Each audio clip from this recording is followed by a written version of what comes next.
Bismillahirrahmanirrahim. Assalamualaikum warahmatullahi wabarakatuh. Berita Al-Hijrah 4 November bersama saya Ardi Herman Marzi. Dan berikut tajuk utama untuk malam ini. Proses pengundian PRU 15 tidak berunsur judi.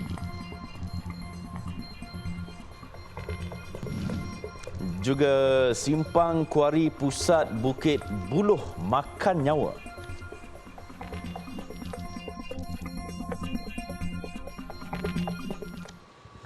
Perdana Menteri Datuk Seri Ismail Sabri Yaakob meminta ahli dan penyokong semua parti yang hadir ke pusat penamaan calon tidak menimbulkan provokasi yang boleh menyebabkan perbalahan.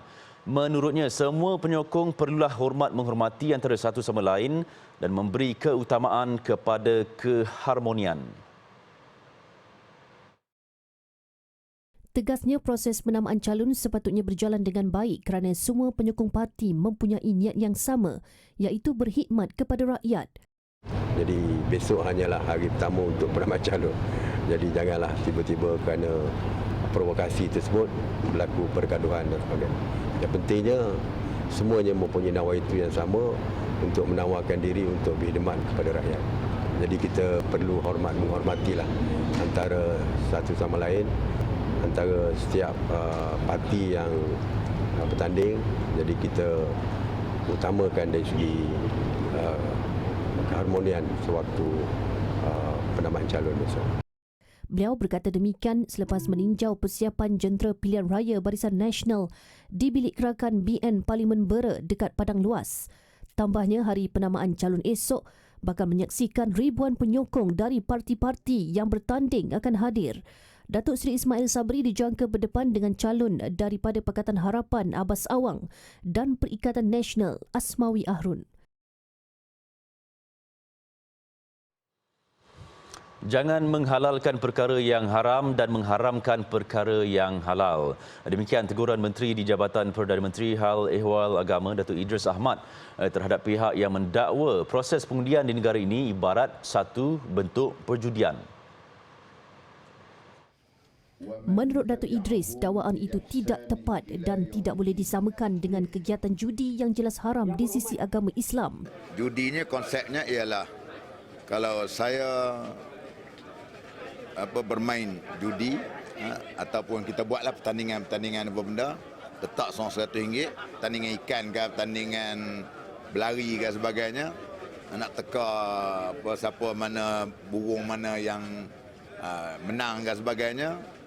Kalau saya kalah, dapat kat awak. Itu judi. Pilihan raya ni deposit. Deposit. Tujuan dia adalah untuk nak, kalau tak ada deposit, semua pakat nak bertanding belakang, jenuh kat borang tu. Ni ada deposit. Dan wang tu dapat balik kepada yang kita bertanding tadi. Kalau judi lain, kalau kalah akan hilang. Jelas Datuk Idris, wang deposit adalah sebahagian ketetapan dalam pilihan raya bagi memastikan proses berkenaan berjalan lancar untuk menentukan kepimpinan negara. Justru beliau menasihatkan orang ramai supaya tidak mensia-siakan peluang 5 tahun sekali untuk mengundi dan memilih calon untuk pentadbiran kerajaan. Datuk Idris berkata demikian kepada TV Al-Hijrah pada majlis pelancaran calon PAS Parlimen Bagan Serai di Alor Pongsu malam tadi. Beliau mengulas mengenai video tular bekas penyanyi nasyid Suhaimi Saad yang mendakwa proses pengundian adalah judi kerana calon mengeluarkan wang deposit. Suhaimi yang pernah terpalit dengan kontroversi menolak sekeras-kerasnya pengambilan vaksin COVID-19 itu juga turut mempersoalkan kewajipan untuk keluar mengundi pada hari pengundian nanti. Isu gaji minimum guru kelas agama dan fardu ain kafar antara isu utama yang perlu diperjuangkan pemimpin yang bertanding pada PRU kali ini, ditambah dengan kenaikan kos harga barang. Ketika ini mereka hanya menerima allowance RM1,000 sebulan sahaja daripada Jabatan Kemajuan Islam Malaysia JAKIM. Permintaan dibuat berdasarkan peranan penting guru kafar dalam mengajar pendidikan Islam kepada anak-anak untuk menjadi umat Islam sejati dan insan syumul. Masalah gaji guru kafar itu disuarakan Pegawai Agama Padang Terap Kedah, Syekh Ahmad Muzamil Yub, yang prihatin dengan bebanan kewangan ditanggung guru kafar apabila terpaksa berdepan kenaikan harga barang semasa di seluruh negara. Antara sebadan negeri Kedah lah. Kata orang mungkin di kampung ni tak ada kenaikan, tapi kenaikan harga barang ni menyeluruh di seluruh negara. So perantara pun juga terkesan dan guru kita pun ialah memerlukan kepada pertambahan kos tersebut lah. Sementara itu, ada juga kebimbangan lain yang disuarakan oleh pihak pentadbir guru kafar apabila allowance cuti bersalin mereka didakwa ditarik balik dan tidak menerima allowance bagi mengerjakan ibadah haji. Kalau disemak tu memang berkali-kali semak dah. Cuma kelulusan tu yang penting. Jadi buat masa ni memang tak cukup lah kita katakan. Mungkin komitmen yang sedikit lah. Tapi tak menjejaskan kelas mereka lah yang tu. Kerja sampingan tu kan. Tapi saya minta satu lagi, cuti bersalin tu sekarang ni tak bayar allowance. Tapi hari tu ada yang surat mengatakan dibayar allowance tapi ditarik balik. Jadi guru yang cuti bersalin memang dia tak dapat allowance dalam 2 bulan. Mereka ditemui pada majlis ramah mesra bersama guru-guru kafar, Jawatan Kuasa Masjid Daerah Padang Terap dan program CSR Pendidikan Yayasan Pelajaran Mara YPM di SMK Kuala Nerang Kedah pagi tadi. Dan sempena hari pencalonan esok, penganalisis politik menjangkakan pelbagai kejutan yang akan berlaku, antaranya pencalonan ahli politik yang tidak tersenarai sebagai calon parti masing-masing bagi merebut kursi parlimen dengan menggunakan tiket parti lain atau bebas. Saya menjangkakan proses penamaan calon pada 5 November akan berlaku suatu kejutan di mana beberapa nama besar yang sebelum ini tidak dicalonkan dalam parti-parti politik termasuklah daripada Barisan Nasional, Perikatan Nasional, GTA dan Pakatan Harapan akan muncul dengan mencalonkan nama mereka bagi bertanding atas tiket bebas. Ini merupakan satu perkara biasa dalam politik negara kerana kita lihat apabila setengah calon yang sudah berhikmat dalam parti-parti politik masing-masing tetapi tidak sealiran dengan kepimpinan presiden ataupun kepimpinan parti politik akan mengambil pendirian untuk bertanding atas tiket bebas. Pilihan raya kali ini agak berbeza daripada pilihan raya yang ke-14. Kalau pilihan raya ke-14 tertumpu kepada isu, kali ini kita lihat pertembungan sosok ataupun figura politik itu menjadi dominan. Malahan kita juga melihat ada calon yang digugurkan akan seolah-olah bertanding dengan parti lain. Itu ketara misalnya daripada Parti Amanah, Husam Musa dan juga Nik Omar, Nik Aziz dikatakan akan bertanding di bawah tiket PKR di Pasir Salak dan juga Pasir Mas. Bagi Datuk Sri Syaidan dan juga Datuk Sri Ismail di kawasan Arau dan juga Maran yang digugurkan daripada Parti Barisan Nasional dikatakan akan bertanding atas tiket Perikatan Nasional. Begitu juga kalau kita lihat kepada Cik Abdullah Nawi yang dikatakan akan bertanding di tumpat dari Parti PAS kepada Parti Barisan Nasional dan Hairudin di Kuala Nerus juga daripada PAS kepada Barisan Nasional. Seolah-olah ini akan menghangatkan kedudukan pilihan raya. Baik, berehat seketika, sekembali nanti bahang pilihan raya terasa. Telah masuk waktu solat fardu isyak bagi wilayah Persekutuan Kuala Lumpur dan kawasan-kawasan sewaktu dengannya. Solatlah secara berjemaah kerana ia lebih afdal daripada solat bersendirian dengan 27 kali darjat.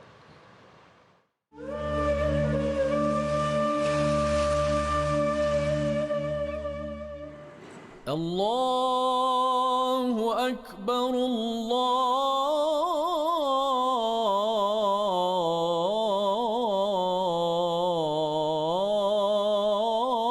Allahu Akbar, Allahu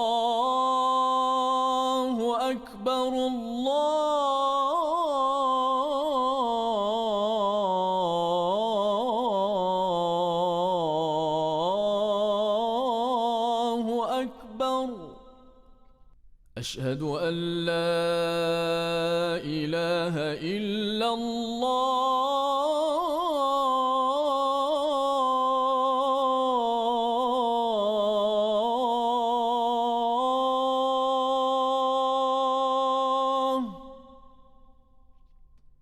أشهد أن لا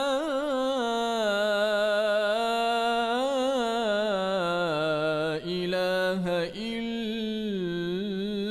الله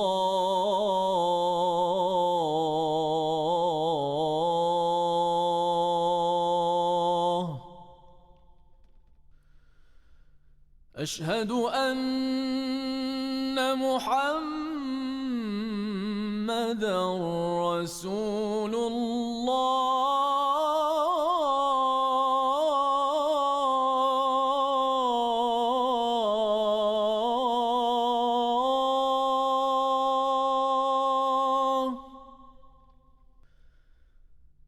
أشهد أن محمدًا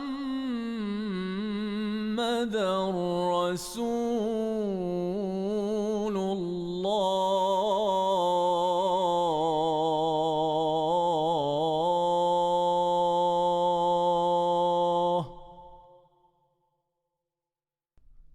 حي على الصلاة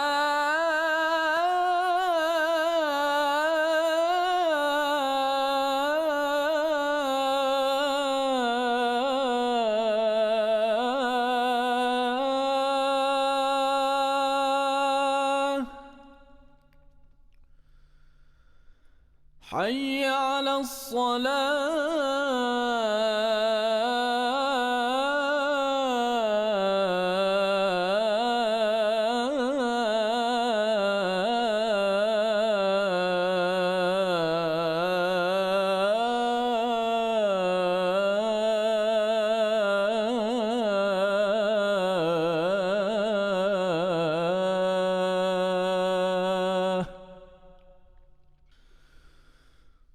حي على الفلاح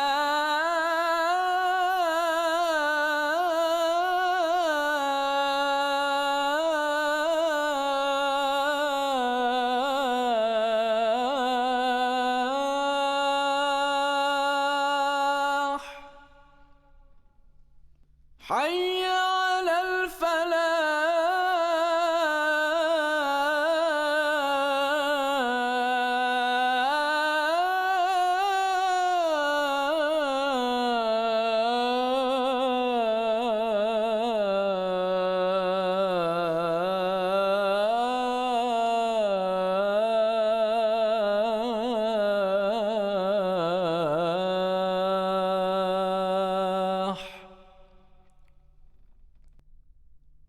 الله أكبر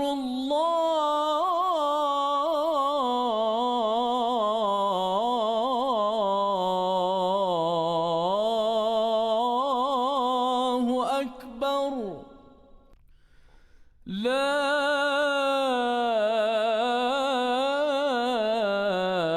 إله إلا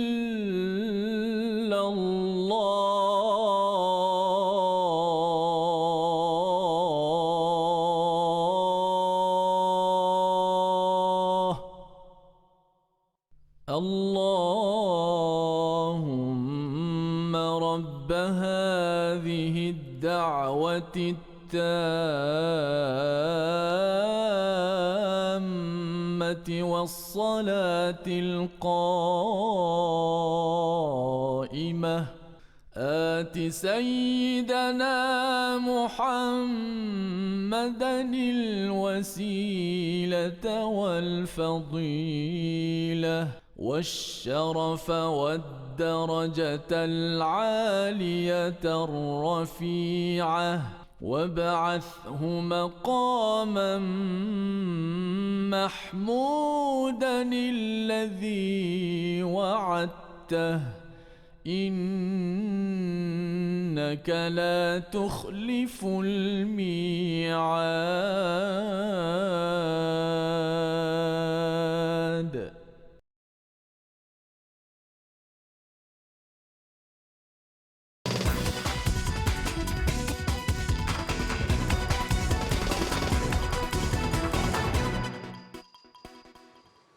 Baik, esok merupakan hari penamaan calon pilihan raya umum PRU15. Setakat ini 4,326 borang pencalonan pilihan raya umum PRU 15 terjual. PRU kali ini membabitkan 222 kerusi parlimen dan 59 kerusi Dewan Undangan Negeri di Perak, Pahang 42 dan Perlis 15. Turut diadakan serentak adalah pilihan raya kecil PRK Dun Bugaya di Sabah. Dan malam ini kita akan bersama wartawan Zaim Zamani di Terengganu dan Siti Paridah Busairi di Kedah bagi melaporkan situasi di dua negeri itu. Zaim, berapa suhu politik di Terengganu ketika ini, Zaim? Teruskan, Zaim.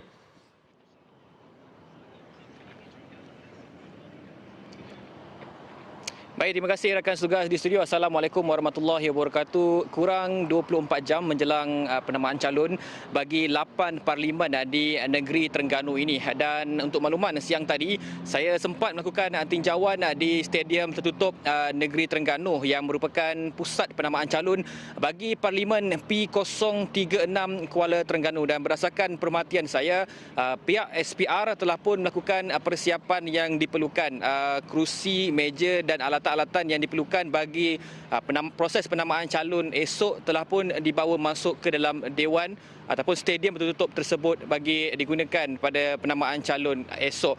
Dan untuk maklumat, saya sempat bertemu dengan pegawai yang bertugas di stadium tersebut dan beliau memaklumkan pada penamaan calon esok hanya calon serta mereka wakil yang dibenarkan boleh masuk ke pusat penamaan calon, dan pintu pagar dewan pusat penamaan akan ditutup, dan di luar pusat penamaan calon akan ada kawasan yang dibahagikan bagi penyokong parti masing-masing untuk berkumpul, dan kawasan-kawasan tersebut akan dibezakan mengikut parti masing-masing bagi mengelak insiden-insiden yang tidak diingini. Untuk makluman, Kuala Terengganu ini merupakan antara 7 kawasan yang panas yang pihak polis kuatiri akan berlaku pertembungan sepanjang ataupun berlaku kejadian yang tidak diingini sepanjang proses kempen pada pilihan raya umum ke-15 ini. Untuk makluman, pihak polis juga telah panggil calon dan juga wakil-wakil calon bagi memberi taklimat untuk memastikan keselamatan sepanjang tempoh berkempen bagi mengelakkan sebarang kejadian yang tidak diingini. Dan kita harapkan mereka-mereka yang terlibat termasuk penyokong akan mematuhi arahan-arahan yang telah ditetapkan oleh pihak polis bagi memastikan proses berkempen dan juga pengundian nanti akan berjalan dengan lancar. Dan untuk maklumat, berdasarkan maklumat awal yang saya terima, di kesemua 8 kerusi parlimen di Terengganu ini akan berlakunya pertembungan 4 penjuru melibatkan Barisan Nasional, Perikatan Nasional, Pakatan Harapan dan juga Gerakan Tanah Air. Dan namun segala teka-teki atau maklumat awal ini hanya akan terjawab pada proses penamaan calon yang akan berlangsung pada pagi esok. Dan kami akan terus membawakan anda liputan berkenaan dengan pilihan raya umum di negeri Terengganu ini dari semasa ke semasa. Kita ke Kedah pula bersama dengan rakan setugas saya, Siti Paridah Busairi. Silakan.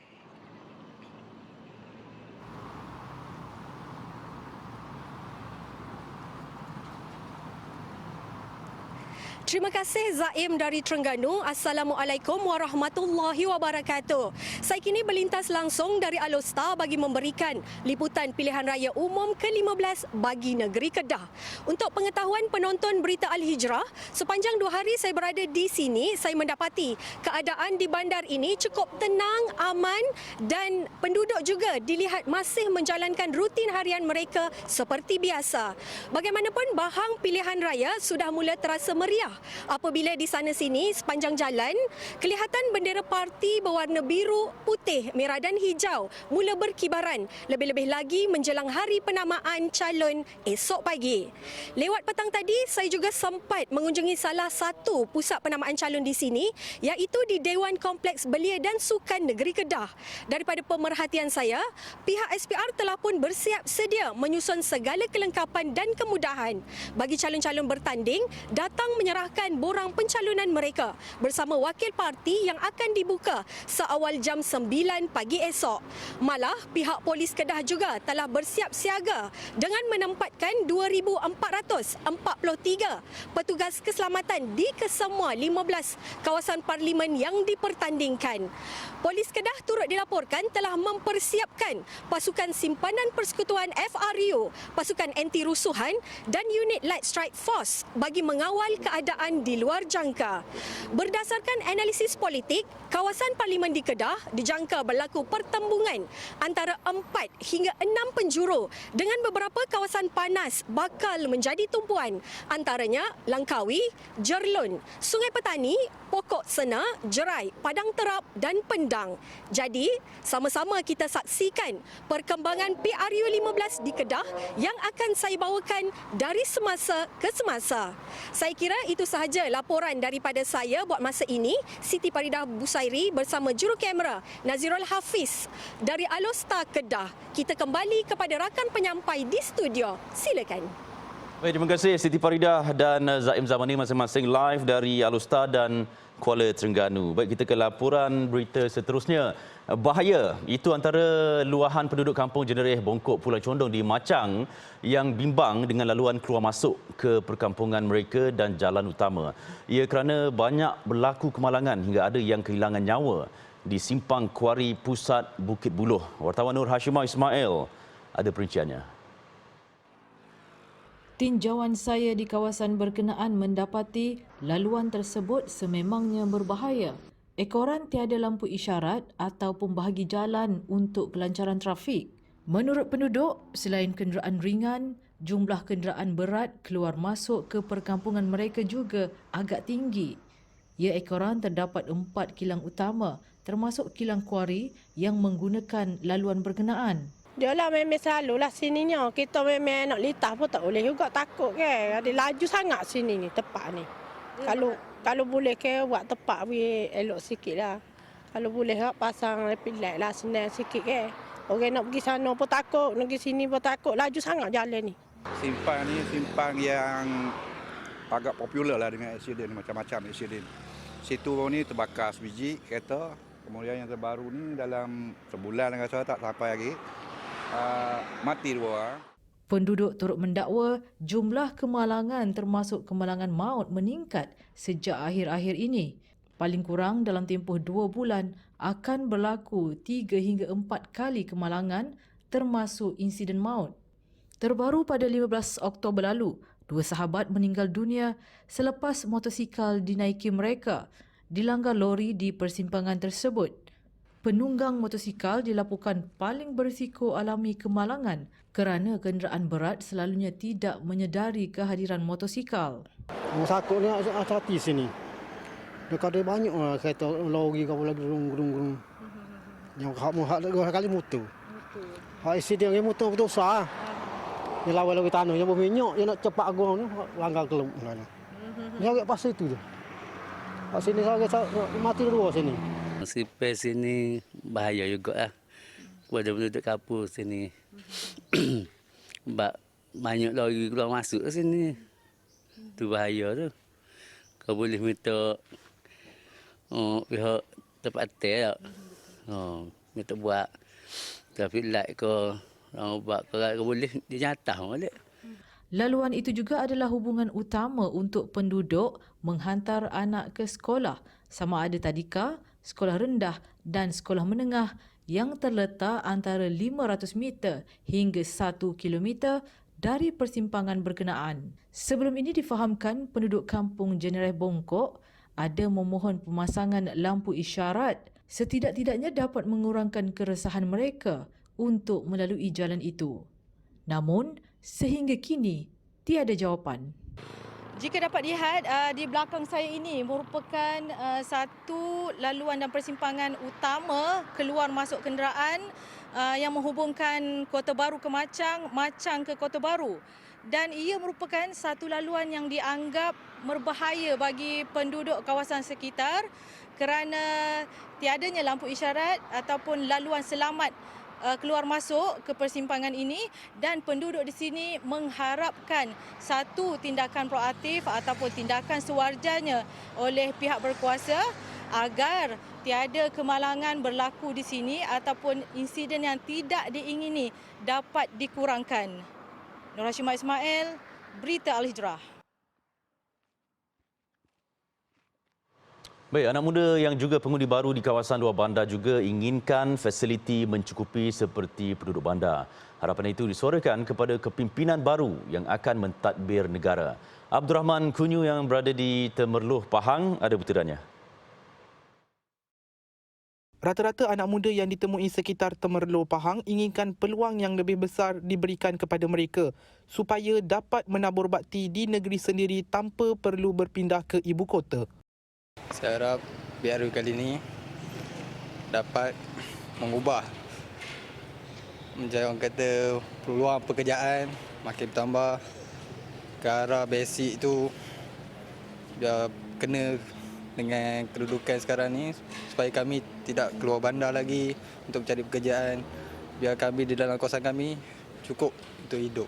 Kalau boleh saya berfull-time mengundi pada tahun ni, kalau boleh kami anak muda kalau boleh nak kestabilan politik lah. Bila kestabilan politik ni terjamin, kita anak muda pun rasa okey lah. Saya cuma inginkan untuk ada kemudahan bagi kami anak muda ni, kemudahan untuk pinjaman, ada yang belajar, semualah. Untuk mudahlah dengan urusan kami di situ. Mereka juga berharap agar calon wakil rakyat yang bertanding tidak hanya memberikan gula-gula ketika musim pilihan raya, malah membantu mereka ke arah yang lebih cemerlang sehingga mampu berkhidmat di negeri sendiri. Anak-anak muda yang berada di sekitar kawasan Temerloh, Pahang ini hanya mengharapkan kestabilan politik yang mampu menjamin masa depan mereka yang lebih berkualiti. Walaupun mereka berada di kawasan luar bandar, mereka tidak mahu ketinggalan dan mengharapkan peluang-peluang yang ada di kawasan luar bandar ini sama seperti kawasan yang berada di bandar. Abdul Rahman Kunyu, Berita Al-Hijrah.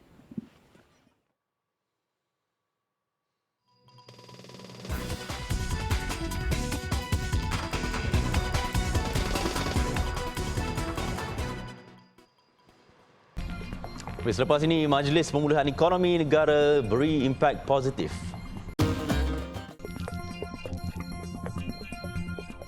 Penubuhan Majlis Pemulihan Negara pada tahun 2021 memberi impak positif kepada ekonomi dan sosio-ekonomi sekaligus memulihkan negara dan rakyat terus bertahan selepas mengharungi cabaran pandemik COVID-19. Selain poket rakyat yang diberi perhatian, MPN juga turut mengutamakan kebajikan sosial, pendidikan, isu kesihatan mental dan kadar kemiskinan di negara ini. Pengerusi MPN Tan Sri Muhyiddin Yassin berkata, langkah pemulihan ini perlu dijadikan keutamaan sebelum impak pandemik COVID-19 membawa kepada satu dekad yang hilang untuk Malaysia. Tambah Tan Sri Muhyiddin, ketika negara berdepan wabak, strategi pemulihan negara menerusi 8 pakej rangsangan bernilai RM530 bilion membantu rakyat untuk bangkit. Malah perniagaan yang hampir gulung tikar diberi ruang untuk bernafas. Dasar-dasar berani yang dilaksanakan oleh MPN turut diakui oleh golongan terkesan hasil penglibatan beberapa pihak bukan hanya di Lembah Kelang, malah di seluruh Malaysia. Ia turut disumbangkan oleh program vaksinasi yang teratur sehingga sempadan negara dapat dibuka semula seterusnya merancakkan kembali ekonomi. Sepanjang MPN memainkan peranannya, lebih 90 cadangan telah dikemukakan. Namun jelas Tan Sri Muhyiddin, MPN hanya bertindak sebagai badan penasihat dan tidak mempunyai kuasa eksekutif. Bagaimanapun, ada juga cadangan MPN yang telah direalisasikan.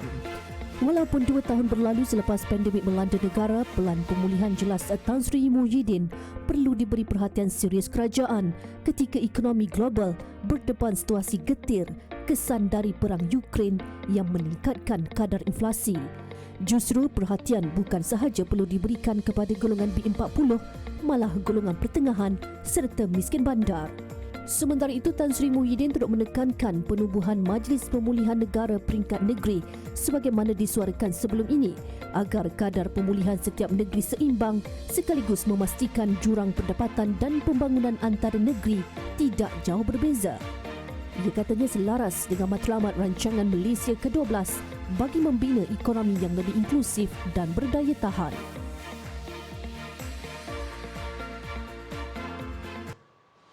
Pertubuhan Muslim Al-Fatih menyasarkan untuk membina 30 telaga wakaf di seluruh negara menjelang 2025 menerusi projek wakaf Telaga at Malaysia. Pengerusinya Azrul Effendi berkata pembinaan telaga hasil dana infak daripada orang ramai itu akan ditumpukan di kawasan-kawasan yang mengalami masalah mendapat bekalan air bersih termasuk di pedalaman Sabah dan Sarawak. Menurut Azrul, jika sebelum ini pihaknya menerusi projek Wakaf Telaga Asia, telah berjaya membina lebih 500 buah telaga di serata ASEAN seperti di Myanmar, Filipina dan Indonesia. Kini, tumpuan juga akan diberi untuk projek Wakaf Telaga dalam negara. Kenapa Wakaf Telaga ni? Sebab air ni keperluan asas kita. Sebab kita, air tu ada, cuma kita tak dapat sumber tu. Dan salah satu daripada hadis Nabi pun kata sedekah yang baik adalah kita bagi air untuk orang minum.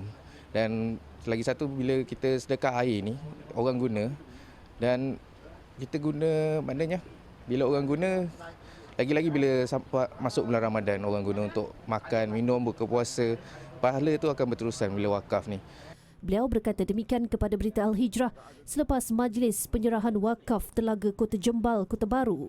Majlis turut dihadiri oleh Timbalan Menteri Besar Kelantan, Datuk Muhammad Amar Ni Abdullah. Memang ada tempat-tempat di Kelantan ni yang ada kesulitan air yang mungkin mereka tidak menggunakan bekalan air yang disediakan oleh air Kelantan, tapi dia suka guna air sendiri yang diambil daripada dalam tanah. Cuma yang ini pasal dia buat tapisan. Jadi tapisan tu untuk memastikan supaya air ini sesuai untuk digunakan, sama ada untuk mandi-manda, membasuh dan juga untuk memasak lah. Jadi kita ucap terima kasih banyak kepada Pertubuhan Muslim Al-Fatih. Selain bantuan menerusi projek Wakaf Telaga, Pertubuhan Al-Fatih juga bergerak aktif menjalankan projek-projek amal yang lain di dalam dan luar negara menerusi projek bakul makanan asnaf, projek set pengurusan jenazah dan Cakna Care, projek bumbung. Bagi pihak keluarga dan penduduk kampung ni lah, bersyukur kepada Allah Ta'ala sebab ada projek telaga ni. Jadi kita terima kasih banyaklah kepada Pertubuhan Muslim Al-Fatih ni. Bagi mereka yang ingin turut menderma bersama Pertubuhan Muslim Al-Fatih, sumbangan boleh disalurkan ke nombor akaun tertera. Untuk maklumat lanjut, layari laman sesawang atau hubungi nombor telefon yang tertera.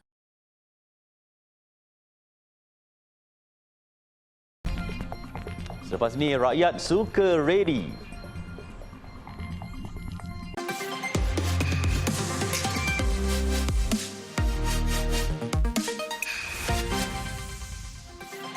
Program inisiatif pendigitalan sektor peruncitan atau READY mendapat sambutan menggalakkan. 6,700 peniaga industri kecil dan sederhana IKS seluar bandar di seluruh negara telah menyertai setakat ini. Inisiatif Kementerian Perdagangan Dalam Negeri dan Hal Ehwal Pengguna KPDN-HEP menyasarkan 15,000 peniaga IKS termasuk pasar malam, pasar tani dan penjaja menjelang akhir tahun ini. Timbalan Menteri KPDN-HEP Datuk Rosul Wahid berkata program READY menggalakkan golongan peniaga luar bandar menggunakan transaksi tanpa tunai dalam urus niaga. Penggunaan transaksi tanpa tunai itu memberi kelebihan kepada peniaga untuk menguruskan akaun perniagaan masing-masing sekaligus memudahkan mereka dengan pihak bank. Setakat ini penerimaannya cukup menggalakkan dan kita di kementerian juga mendapat permohonan daripada pasar-pasar malam, pasar tani dan sebagainya untuk inisiatif ini. Kerana seperti saya kata tadi, dia sampai selamat, ianya juga memudahkan akaun dan yang ketiganya mengelak daripada berlakunya pickpocket. Beliau ditemui pada program READY di Pasar Tani Kuala Ping, Hulu Terengganu hari ini. Datuk Rosul berkata seramai 30 peniaga pasar tani berkenaan menyertai program transaksi tanpa tunai tersebut. Dalam pada itu, beliau memberitahu program Jualan Keluarga Malaysia PJKM yang diadakan di seluruh negara berjaya menjana jualan sebanyak 60 juta ringgit dalam tempoh 2 bulan sejak 2 bulan lalu. Baik, sekian Berita Al-Hijrah. Jangan lupa ikuti kami di platform media sosial seperti Facebook, Instagram, Twitter, YouTube dan TikTok. Dan layari alhijrahnews.com untuk lagi berita-berita pilihan dan eksklusif. Saya Ardi Harman, kita jumpa lagi. Assalamualaikum warahmatullahi wabarakatuh. Selamat malam.